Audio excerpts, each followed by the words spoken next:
وعلى آله وأصحابه الأفضلين الأكرمين أجمعين أما بعد أعوذ بالله من الشيطان الرجيم بسم الله الرحمن الرحيم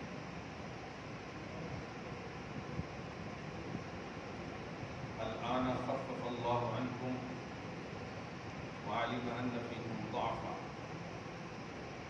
فإن يكن منكم مئة صابرة يغلبوا مئتين وإن يكن منكم ألف يغلبوا ألفين بإذن الله والله مع الصابرين صدق الله وصول برکت کی دوسری اللهم صل على سيدنا وشفيعنا وحبيبنا ومولانا محمد معدن الجود والكرم وآله الكرام وابنه الكريم وآله وأصحابه وبارك وسلم صلى الله تعالى عليه وسلم. سورۃ الانفال سورہ نمبر 8 کی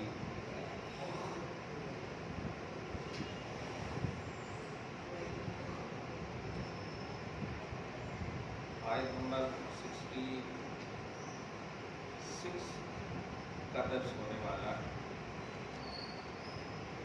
گزشتہ درس میں حضرت عبداللہ بن عباس رضی اللہ تعالیٰ عنہما کی تفسیر کے مطابق آیت نمبر 64 اے نبی اللہ آپ کے لیے کافی ہے اور جو آپ کی اتباع کریں ایمان والے. یہ آیت کریمہ حضرت سیدنا عمر بن خطاب رضی اللہ تعالیٰ عنہ کی شان پاک میں نازل ہوئی. پوری تفصیلات سن چکے ہیں. اس کے بعد اللہ تعالیٰ نے نبی علیہ الصلوۃ والسلام کو اسلام کے ڈیفینس کے لیے اپنے مذہب کے دفاع کے لیے قتال اور اپوزیشن پر حاوی ہونے کا طریقہ خود اللہ پاک نے نازل فرمایا.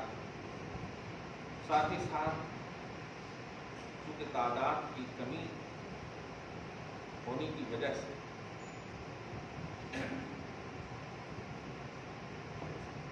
پہلے ایک آدمی 20 کے مقابلے میں کھڑے ہونے کا حکم تھا.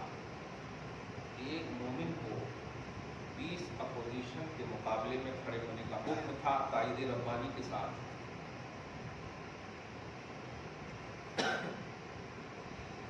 لیکن اللہ پاک آج کی درس میں 65 تک یہ تھا.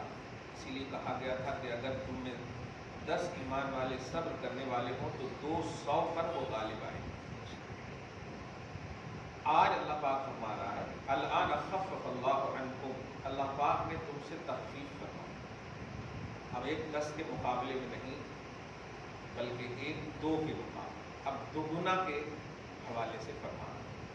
چنانچہ ارشاد فرماتا ہے فَإِن يَكُن مِّنكُم مِّئَةٌ صَابِرَةٌ يَغْلِبُوا مِئَتَيْنِ، اگر صبر کرنے والے 100 ہو تو 200 کے مقابلے میں کھڑے ہو سکتے ہیں. تو اب دوگنا کا تخفیف، پہلے مجاہدین 1 کو 20 پر حاوی کرنے غالب کرنے کہا، اب 1 کو 2 پر. چنانچہ آگے فرماتا وَإِن يَكُن مِّنكُمْ أَلْفٌ، اور اگر تم میں سے 1000 کی تعداد ہو جائے تو 2000 پر غالب آئیں گے. اللہ کا یہ عزم ہے. اس آیت کریمہ میں ایک بات قابل غور ہے کہ عالمہ ان فیکم ضعفا، یہ تخفیف کیوں ہے؟ اس لیے کہ اللہ تعالیٰ نے دیکھا کہ مینٹلی اور فزیکلی طور پر تم سب کمزور ہو، تو اس کا اللہ پاک بھی لحاظ فرماتا ہے. اس سے آپ کو ہم سب کو بھی ایک خاص خوبصورت درس ملتا ہے کہ کمزوری اور اسباب کو استعمال کرنا یہ توکل کے خلاف نہیں ہے. اللہ پر بھروسہ جسے بولتے اللہ ہے نا، نہیں اللہ ہے تو مطلب کیا ٹرک میں اپنے آپ کو ڈال دیں گے اللہ بچا لے گا؟ نہیں. تو اسباب اور ذرائع کا اللہ پاک بھی لحاظ فرماتا ہے. اس لیے ایمان توکل کے خلاف نہیں ہے اسباب اور ذرائع کا استعمال کرنا. آپ ہم سب کھانا پینا کیوں کھاتے ہیں؟ اللہ تعالیٰ تو آپ کو طاقت دینے پر کھاتے تھے، لیکن نہیں، اللہ پاک نے بھی یہ فرمایا کہ رزق ہے تمہارے لیے حلال ہے، طیب ہے، پاکیزہ ہے، جسم کو قوت بخشتا ہے، اس لیے کھاؤ. ہاں اس آیت میں. اور اب جو آیت کریمہ آ رہی ہے، اچھا آیت کا آخری حصہ واللہ مع الصابرین، اور اللہ صبر کرنے والوں کے ساتھ ہے، اس کی ہمیشہ مدد فرماتا ہے. ابھی جو میں نے سورہ حامیم سجدہ کی پہلی رکعت میں 34-35 آیت تلاوت کی، خاص طور سے بڑی ہی عظیم آیت ہے وہ، خاص طور سے اس میں وہ آیت کہ لا تستوی الحسنۃ ولا السیئۃ، نیکیوں کو برائیوں کے ذریعے سے دور مت کرو، برائیوں کو نیکیوں کے ذریعے سے دور کرو. وجہ نیکی اور برائی برابر نہیں ہو سکتی. ادفع باللتی ہی احسن، اس لیے جو اچھائیاں، ان اچھائیوں کے ذریعے سے برائیوں کا خاتمہ کرو. کچرے کو کچرے سے صاف نہیں کر سکتے آپ.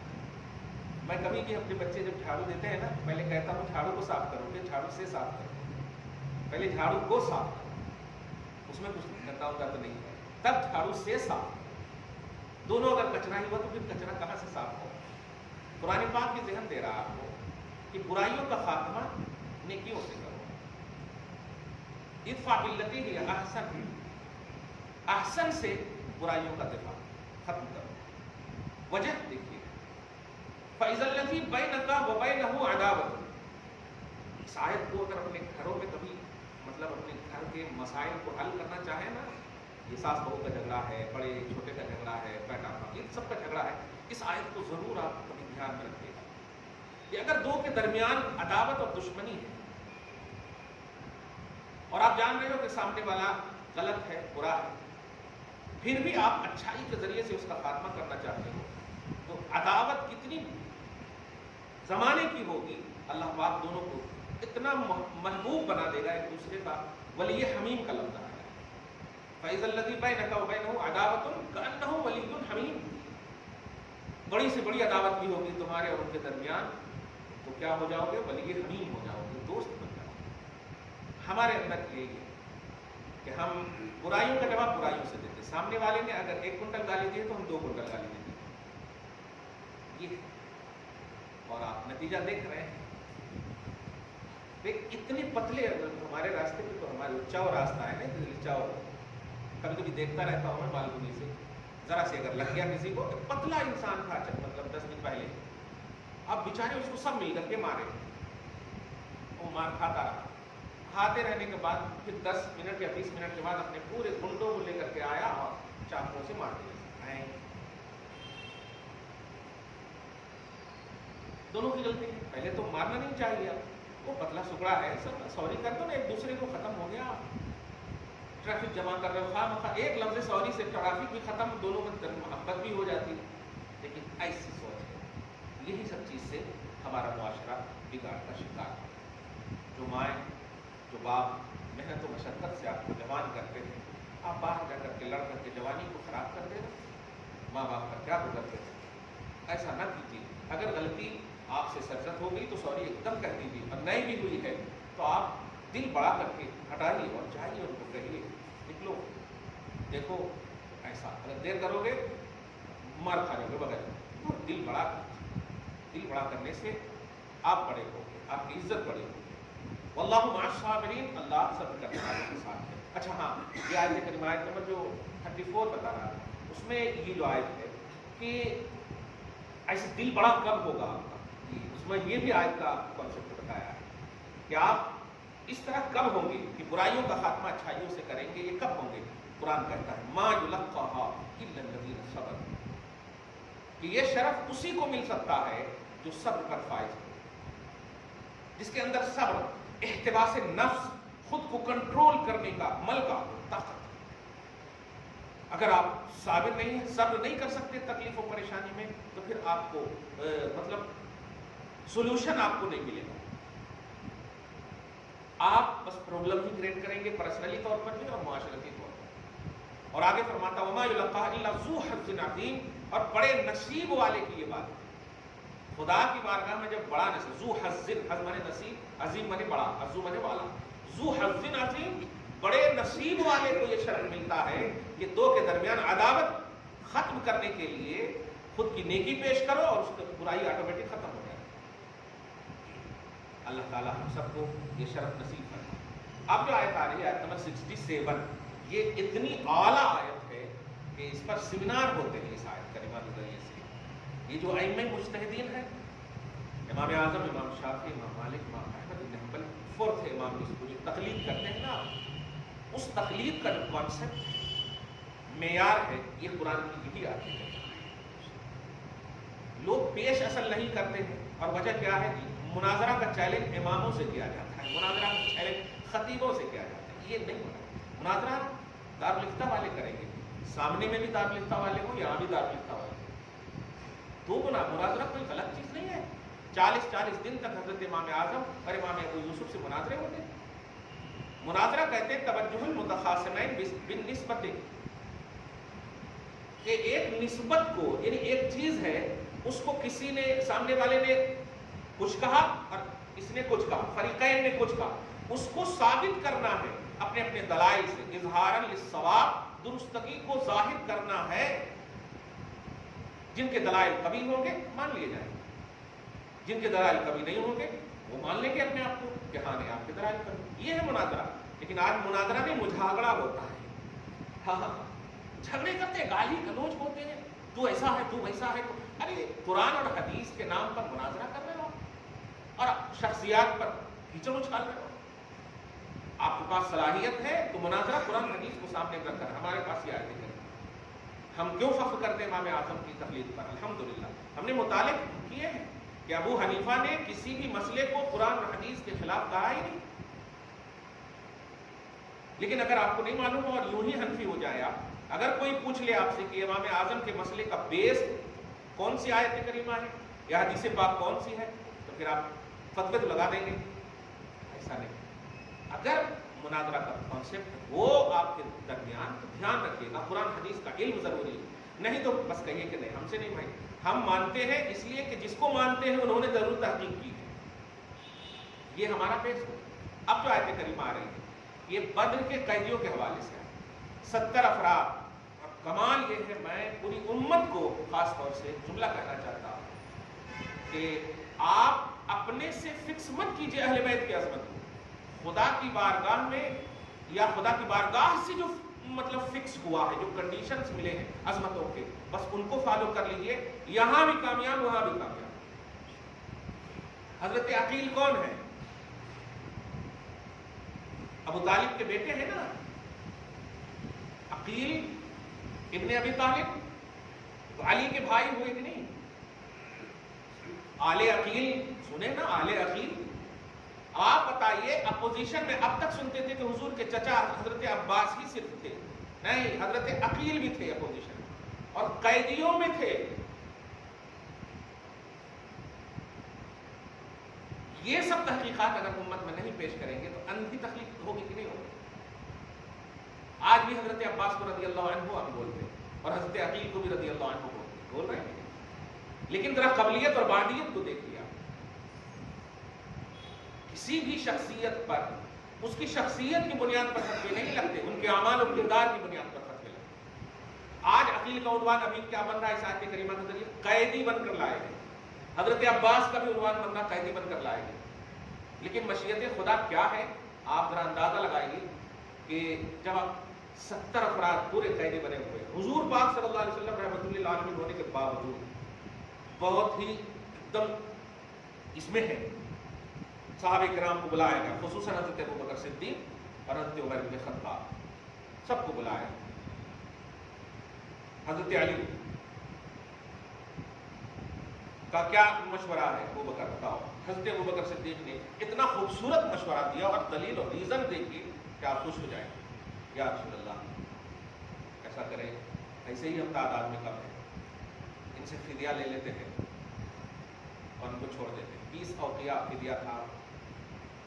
ایک وقت جو ہے 20 درہم یا 10 درہم ہوتے ہیں بہرحال، تو فدیہ لے لیتے ہیں، چھوڑ دیتے ہیں تاکہ آپ کی رحم دلی اور پھر یہ کنورٹ ہونے کے چانسز زیادہ ہیں.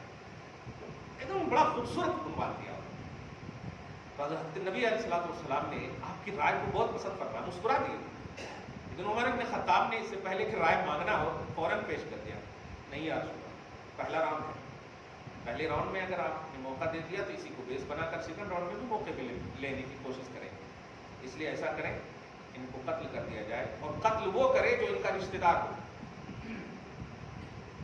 اور کیا کہا، ابو بکر کو ان کے رشتہ دار حوالے کیجئے، مجھے میرے رشتہ دار حوالے کیجئے، کمال ہے۔ اور سب سے بڑا جملہ، عقیل کو علی کے حوالے کیجئے۔ آپ ذرا ان تحقیقات کو سمجھیے، حضرت عقیل کی قدم پاک کی برکتوں سے ہم بخشے جائیں گے، آگے ہماری نسلیں بخشی جائیں گی، لیکن دیکھیے کیا کہہ رہے ہیں، عقیل کو علی کے حوالے کیجئے۔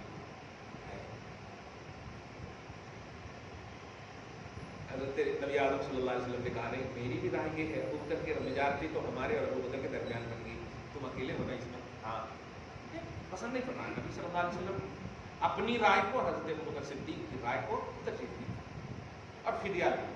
اور سب سے پہلے ذرا دیکھیے گا، ایک تو یہ عظمت، اور ابھی میں آج کا پس منظر بھی بتا، ایک یہ عظمت، اس کے بعد کہا کہ اپنے چچا کو سب سے پہلے کہہ رہے ہیں عباس ادھر آؤ، ہاں دو فدیہ اور جان چھڑاؤ۔ تو کہاں سے فدیہ، ہمارے پاس کچھ بھی نہیں ہے، تم تو جانتے ہو ایسا جنگ میں کوئی فدیہ لے کر کے آتا ہے کیا؟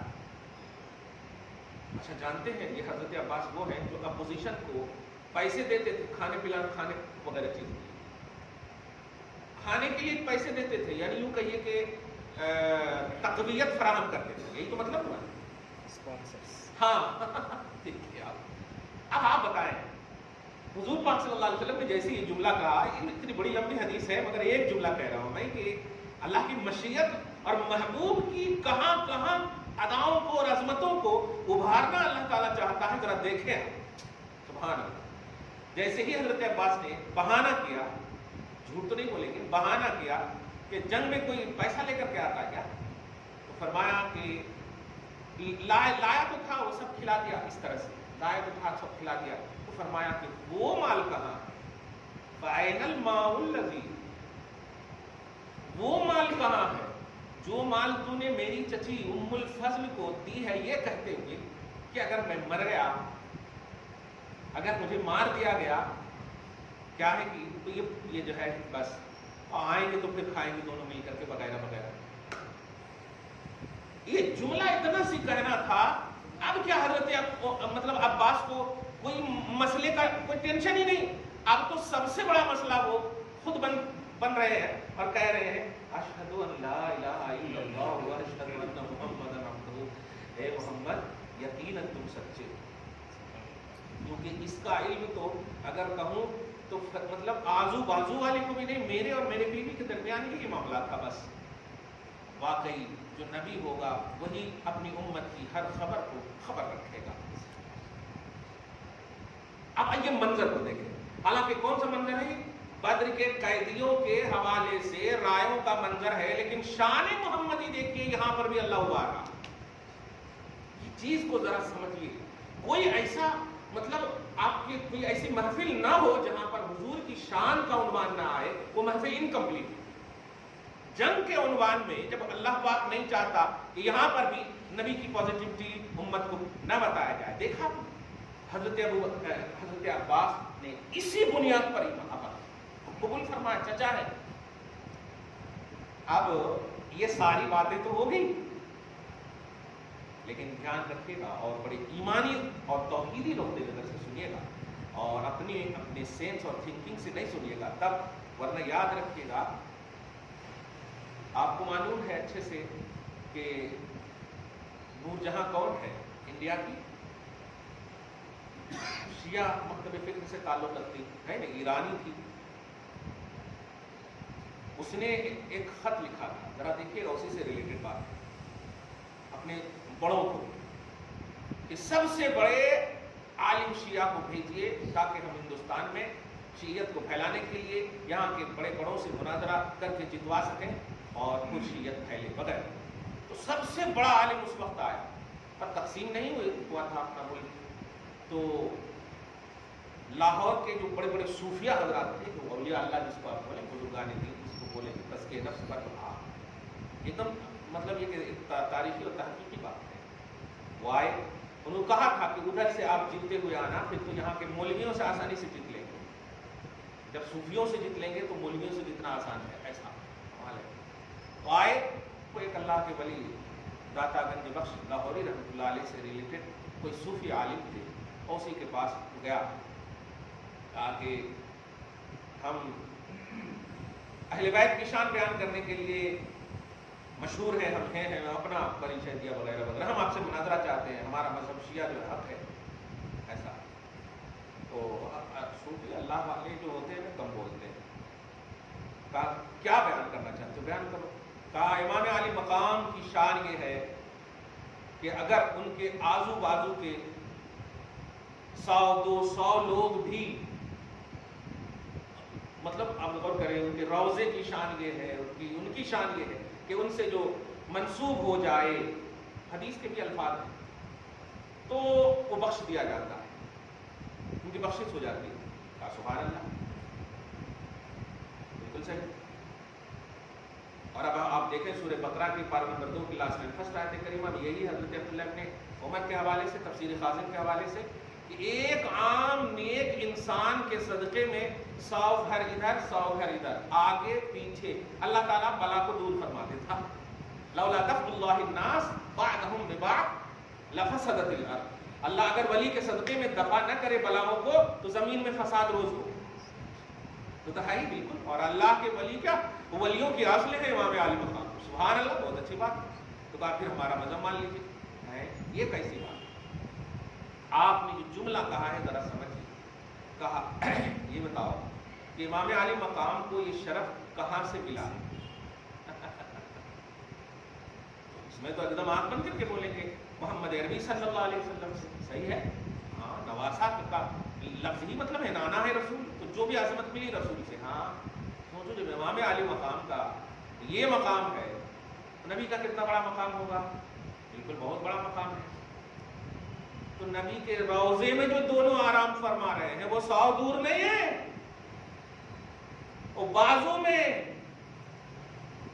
سینے کے پاس ہے ابو بکر، ان کے سینے کے پاس ہے عمر، ان دونوں کے بارے میں تیری کیا رائے ہے؟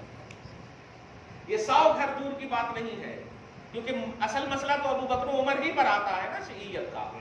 اب آپ ذرا دیکھیے، اب کہا کیا ہے، جب یہ عام صوفیوں کا یہ حال ہے تو علماء کا کیا حال ہوگا؟ وہ تو کتابوں والی دنیا میں رہتے ہیں، وہیں سے لوٹ کر چلے گئے۔ میں بس کہنا یہ چاہ رہا ہوں کہ اپنی تھنکنگ اور اپنے لاجک سے اسلام کو نہ سمجھیے، جو ریئلٹی ہے اسلام کی وہ سمجھیے۔ اب وہ ریئلٹی دیکھیے یہاں جو میں کہہ رہا ہوں، نبی علیہ الصلوۃ والسلام نے، حضرت ابوبکر صدیق نے، نبی سے کوئی افضل نہیں، بلکہ جتنی بھی افضلیت انبیاء کو جو فضیلت ملی ہے وہ نبی صلی اللہ علیہ وسلم کے صدقے ہے۔ تو امت کا کیا معاملہ، چاہے ابوبکر صدیق کیوں نہ ہو، وہ افضل البشر ہیں بعد الانبیاء، صحیح ہے، نبیوں کے بعد ہے ان کا مقام، کوئی نبی کے برابر نہیں ہو سکتا امتی۔ اب ذرا غور کیجیے، ابوبکر صدیق جو افضل البشر بعد الانبیاء ہیں، اور نبی تو ہیں ہی افضل، امام الانبیاء، مگر اللہ تعالیٰ نے ان دونوں کی رائے کو ترجیح نہیں دیا اور عمر ابن خطاب کی رائے کو ترجیح، اور قرآن پاک کی آیت اتارتا ہے۔ آپ ذرا سمجھیے، عمر ابن خطاب کی رائے کو ترجیح دینے کی وجہ سے کیا ہماری جماعت عمری کہلائے گی؟ یا ہم ابو بکر صدیق کو عمر سے افضل نہ مانیں؟ اور سب سے بڑی بات، امام الانبیاء کے حوالے سے کیا تصور ہے آپ کا؟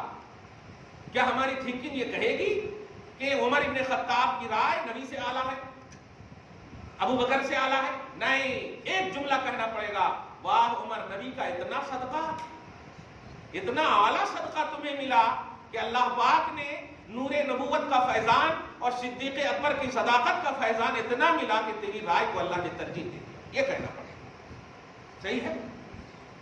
ورنہ تھنکنگ کیا کہہ رہی ہے، دیکھیے ہے نا، عقل کیا کہہ رہی ہے؟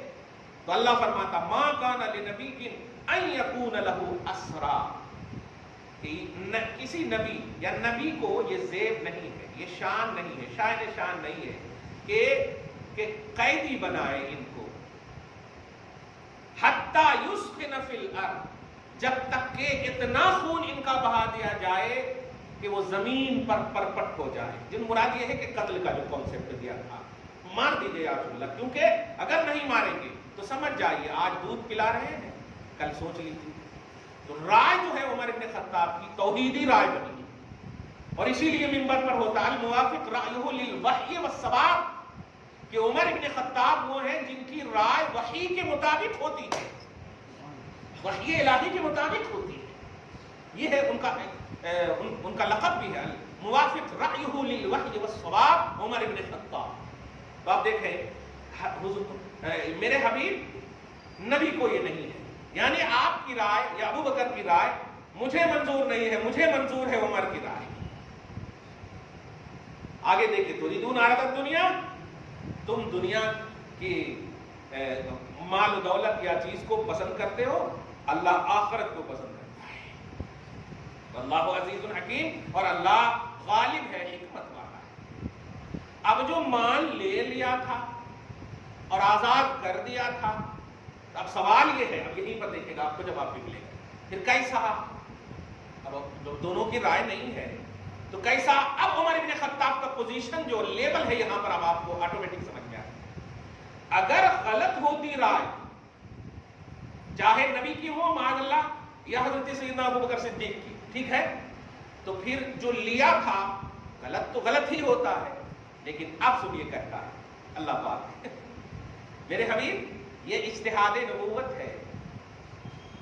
ابو بکر صدیق یہ اجتہاد کیا تم نے, اور اجتہاد میں خطا بھی کوئی کرتا ہے نا تو اسے عطا ہوتی ہے, اجر ملتا ہے, کیونکہ تمہاری سوچ میں پازیٹیوٹی تھی.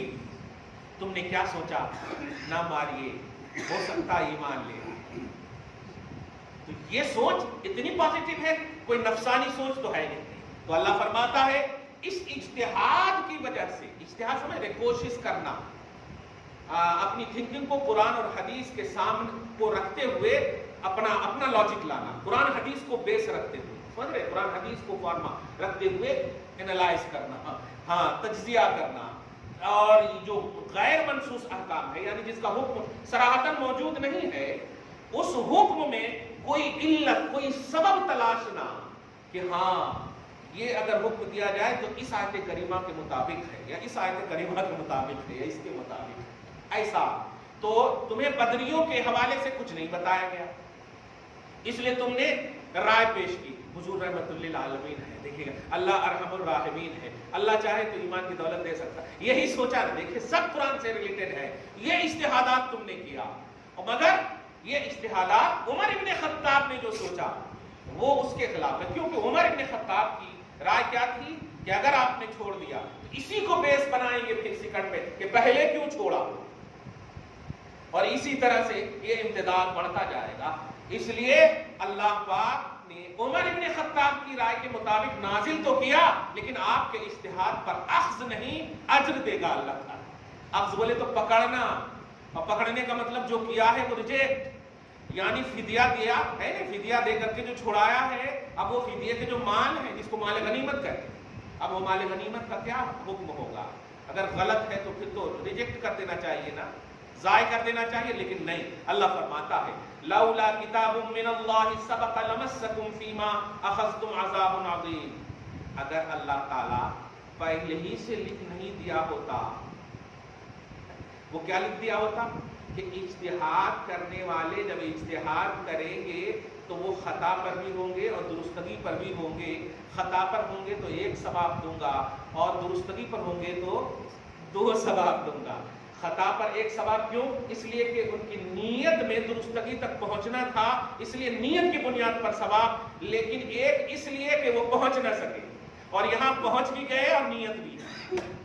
سمجھ گیا, یہ ہے مجتہدین کے قیاس, جس کو تقلید کہتے ہیں. اس لیے غیر مقلدین ہونا یہ قرآن کا کانسیپٹ ہے ہی نہیں, تقلید کرنا یہ قرآن کا کانسیپٹ ہے اور توحیدی کانسیپٹ ہے. اللہ فرما رہا کہ اگر اللہ کی جانب سے یہ بات لکھی نہ جا چکی ہوتی تو اللہ فرماتا ہے لمسکم فیما اخذتم عذاب عظیم, تو جو تم نے فدیہ لے کر کے چھوڑا ہے نا, اس خطا کی بنیاد پر عذاب عظیم دے دیتا اللہ تعالیٰ.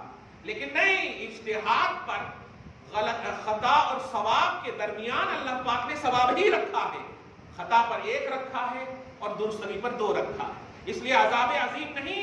تو اب کیا کرنا مال غنیمت کا؟ حالانکہ جو لیے تھے نا مال، وہ سب ادھر دیکھ بھی نہیں رہے تھے صحابہ کرام، یہ کیا جمع کر دیے، آیت کچھ اور اتر گئی، مطلب وہ سمجھ رہے تھے نہیں آپ تو دیکھنا ہی نہیں، یہ ایمان تھا الحمدللہ۔ لیکن جیسے ہی یہ آیت کریمہ اللہ کے نبی صلی اللہ علیہ وسلم پر نازل ہوئی، کیا فَكُلُوا مِمَّا غَنِمْتُمْ حَلَالًا طَيِّبًا، سبحان اللہ۔